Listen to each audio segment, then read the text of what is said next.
শুনুন, এখানে কিছু টাকা আছে, এটা রাখুন, কালকে শপিং করে ফেলবেন। আর এইসব চুল দাড়িটা একটু সাইজ করবেন যাতে দেখতে একদম হিরোর মতো লাগে। ঠিক আছে, কিন্তু টাকা লাগবে না। ধরুন না, নতুন জামা প্যান্ট জুতা। নতুন শার্ট, নতুন প্যান্ট, নতুন জুতা সবই আমার আছে।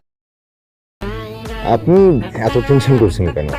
তাহলে কি আপনাকে বিশ্বাস করতে পারি? হ্যাঁ, কাল থেকে আপনি আমাকে সারা জীবনের জন্য বিশ্বাস করতে পারেন। কাল থেকে মানে? মানে কাল আমি আপনার কাজটা ঠিকঠাক করে দিব।